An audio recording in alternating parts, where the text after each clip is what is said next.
Shalom, salam sejahtera bagi Bapak, Ibu, saudara-saudara, anak-anak yang dikasihi oleh Tuhan Yesus Kristus.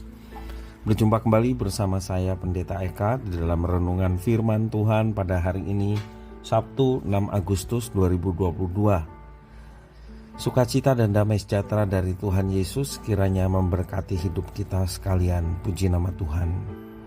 Sampai pada pembacaan firman Tuhan hari ini, Kitab Pengkhotbah pasal yang keempat, kiranya firman Tuhan memberkati kita sekalian. Baik, sebelum kita akan merenungkan bagian firman Tuhan hari ini, kita akan berdoa. Tuhan Allah Bapa di surga, kami bersyukur atas penyertaan dan kasih setia Tuhan yang boleh kami alami dari hari ke hari. Hidup ini adalah anugerah Tuhan, karena itu kami mau mensyukurinya dan menjalaninya dengan penuh penyerahan sepenuhnya kepada Tuhan, sehingga hidup kami sungguh berkenan kepada Tuhan. Dan kami mau terus mengisi hati pikiran kami dengan kebenaran firman-Mu. Kau yang memampukan untuk kami dapat memahaminya. Lebih dari semua itu, dalam hidup yang Tuhan percayakan, kami mau menggenapi firman Tuhan. Terima kasih Bapa, inilah diri kami. Kami siap sedia untuk belajar firman Tuhan. Demi nama Tuhan Yesus kami berdoa. Amin.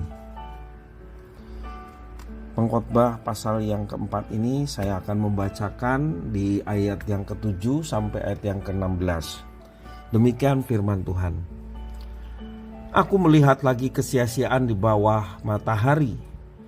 Ada seorang sendirian, ia tidak mempunyai anak laki-laki atau saudara laki-laki, dan tidak henti-hentinya ia berlelah-lelah. Matanya pun tidak puas dengan kekayaan. Untuk siapa aku berlelah-lelah dan menolak kesenangan? Ini pun kesia-siaan dan hal yang menyusahkan. Berdua lebih baik daripada seorang diri, karena mereka menerima upah yang baik dalam jerih payah mereka. Karena kalau mereka jatuh, yang seorang mengangkat temannya. Tetapi why orang yang jatuh yang tidak mempunyai orang lain untuk mengangkatnya. Juga kalau orang tidur berdua, mereka menjadi panas. Tetapi bagaimana seorang saja dapat menjadi panas?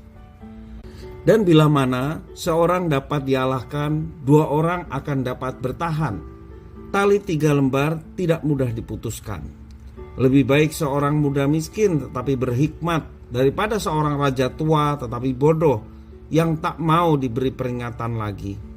Karena dari penjara orang muda itu keluar untuk menjadi raja. Biarpun ia dilahirkan miskin semasa pemerintahan orang yang tua itu. Aku melihat semua orang yang hidup di bawah matahari berjalan bersama-sama dengan orang muda tadi, yang akan menjadi pengganti raja itu. Tiada habis-habisnya rakyat yang dipimpinnya, namun orang yang datang kemudian tidak menyukai dia. Oleh sebab itu, ini pun kesia-siaan dan usaha menjaring angin. Bapak, Ibu, saudara-saudara yang dikasihi oleh Tuhan Yesus Kristus, banyak sekali orang ingin meraih yang namanya popularitas. Popularitas merupakan sesuatu yang didambakan oleh banyak manusia. Banyak orang berani membayar harga, bahkan dengan harga yang mahal, untuk memperoleh popularitas atau ketenaran. Ada yang dengan tipu-tipu, ya, kalau kita lihat di YouTube itu ya, mencari popularitas dengan tipu-tipu dan lain sebagainya.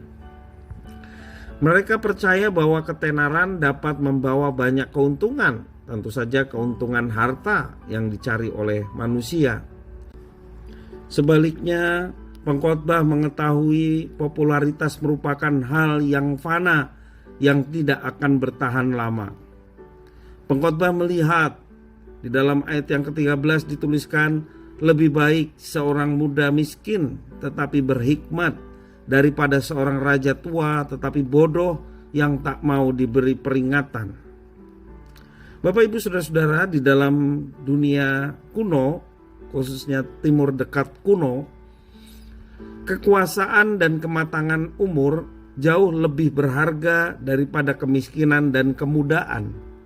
Jadi orang yang tua, apalagi dia punya kekuasaan, itu yang jauh lebih berharga di dunia kuno pada waktu itu.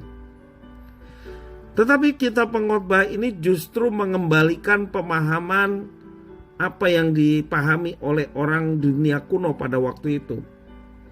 Pengkhotbah membalikan pemahaman itu dengan mengatakan lebih baik orang muda miskin tetapi berhikmat. Dan pernyataan pengkhotbah menunjukkan penghargaan tinggi terhadap hikmat. Tidak ada gunanya usia lanjut dan kekuasaan jika orang itu tidak lagi memiliki hikmat untuk menerima teguran. Ternyata orang muda yang miskin, yang bahkan pernah dipenjarakan, kemudian karena hikmatnya dia dipercaya mendapatkan kehormatan untuk menjadi raja. Di dalam ayat yang ke-14 menceritakan demikian. Rakyat yang sudah jenuh dengan raja yang tua dan bodoh akan senang mendapatkan seorang raja yang berhikmat. Ia begitu populer dan semua orang yang hidup di bawah matahari berjalan bersama-sama dengan raja muda tersebut yang penuh dengan hikmat. Pada awalnya tak habis-habisnya rakyat yang senang dengan orang muda yang menjadi raja karena hikmatnya. Namun pada akhirnya ia tidak disukai oleh orang yang datang kemudian. Di dalam ayat yang ke-16 mengatakan demikian. Menurut pengkhotbah, hal ini merupakan kesia-siaan dan usaha menjaring angin, yaitu sesuatu yang fana dan tidak dapat dipertahankan. Orang yang mengejar arti dan nilai hidup pada popularitas pada akhirnya pasti akan mengalami keputusasaan. Sebab popularitas adalah sesuatu yang rapuh, fana, dan tidak tahan lama. Marilah kita mencari tujuan hidup yang berarti. Apa itu? Menjalani panggilan Tuhan dalam hidup kita. Itulah esensi hidup yang berarti. Menjalani panggilan Tuhan dalam hidup kita. Karena itu, manusia yang hidup dikuasai oleh popularitas tidak akan abadi. Sedangkan manusia yang mencari perkenan Tuhan, selamanya dia akan menjalani kehidupan dan akan mengalami penyertaan Tuhan yang luar biasa. Sebab itu ia hidup dengan cara yang dikehendaki oleh Tuhan. Mari Bapak Ibu saudara-saudara yang dikasihi oleh Tuhan, kita sadar betul akan panggilan Tuhan kepada kita sebagai orang Kristen. Kita dipanggil untuk menjadi berkat bagi dunia ini. Karena itu dalam tutur kata, dalam tingkah laku kita sehari-hari, kita yang boleh mendapatkan Roh Kudus Tuhan, kita senantiasa dihidup dipimpin oleh Tuhan dan menjalani panggilan yang Tuhan telah berikan itu dalam hidup kita. Karena hanya dengan demikian nama Tuhan dimuliakan dan itulah tujuan hidup yang berarti. Bapak Ibu saudara-saudara, maka Tuhan Yesus memberikan julukan kepada kita. Kamulah garam dan terang dunia. Artinya hidup kita boleh bermanfaat bagi dunia ini. Menjalani panggilan artinya kesediaan untuk kita hidup melaksanakan apa yang Tuhan kehendaki, sehingga hidup kita sungguh bermakna, karena hidup kita boleh menjadi berkat bagi orang-orang yang ada di sekitar kita. Kiranya firman Tuhan memberkati kita sekalian. Mari kita berdoa. Tuhan Allah Bapa di surga, di dalam nama Tuhan Yesus, terima kasih Tuhan atas firman Tuhan. Semua sia-sia tanpa kami mengandalkan Tuhan dalam menjalani kehidupan.